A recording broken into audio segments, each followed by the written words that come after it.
Hi everybody, Jim Sammons here. I want to talk to you a little bit about dealing with big fish in a kayak. Not something to be taken lightly. If you're not used to dealing with big fish, it certainly helps to have somebody with you who has done it before you to kind of give you the ropes. But just a few pointers, make sure that you have the right tools. That's one of the most important things. And know whether it's a fish that you want to keep, whether you actually have the ability to keep it, whether it's better to catch and release that fish, and then you're going to handle them differently. If you're going to keep a fish, you got to have that landing tool for the big ones. Like for big yellowtail tuna, it's nice to have those landing tools. In Hawaii, these guys use what's called a kagi, which is basically a spear. Around our waters, we tend to use a gaff. Basically, it's just a big, pointy hook. I've seen a lot of guys gaff fish. I've gaffed thousands and thousands of fish. It's not difficult, but there is a technique that will help you be more successful at it.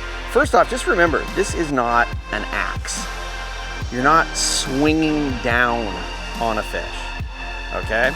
Because if you do this, it's a lot easier to accidentally catch your line, hit the fish in the head, spook it, and then it swims through the gaff and catches the line on the hook. You want your hook in this position, thumb up, put the gaff in the water. As the fish is circling next to you, pull up through the fish. Generally speaking, with the hook away from you. If you do this and you accidentally slip, you could get the hook in your side, you could get it in your kayak. So hook away from you, the fish will do circles. When it's in the correct position, just pull up through the fish. I like to use a gaff that's about this size because for the most part, I'm gonna pull a fish completely out of the water and onto the deck of the kayak with a gaff this size. If the gaff is very long, I go to pull the fish up and it's still halfway in the water.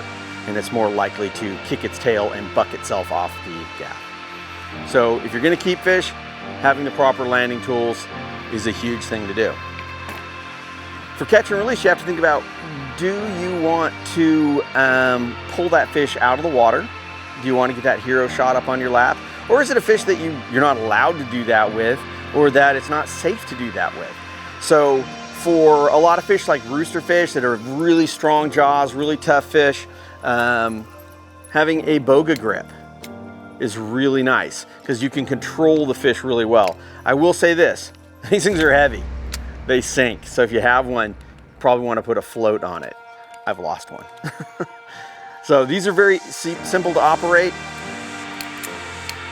It locks into the jaw of the fish's mouth, even has a built-in scale. So really nice for bringing that fish up, getting a photo, weighing it, and then releasing it. There's also, like for big rooster fish, I do what we call the leg lift. So I will get the boga in the fish's mouth or hold the main line and then hook my foot up underneath the fish and lift the fish as I'm pulling up and just flop the fish up onto the deck, get it up, get our picture, get the hook out, and get that guy back into the water as quickly as possible. Now there are certain fish, sharks oftentimes, or tarpon that we just don't want to bring up into the boat, and maybe the hook is in a position where I can't even get to the hook to get it out, where it's really important and really nice to have something like this bench-made hook knife or cutaway tool. Just a little sharp razor blade here. It's a lot easier to reach across a line, hook it, and pull to cut the line that way rather than using your pliers or your diagonal cutters and trying to reach out there and cut it. So having one of these, I always keep one of these on my PFD. It's a safety device, but also makes releasing these big fish much easier. Now, some fish like tarpon have very sharp gill plates. Dealing with muskie, there's teeth involved there.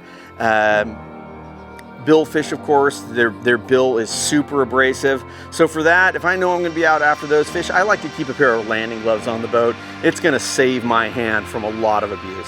So that's just a few of the things I carry on my kayak when I wanna deal with big fish. If you have any questions, put them down in the comment section below.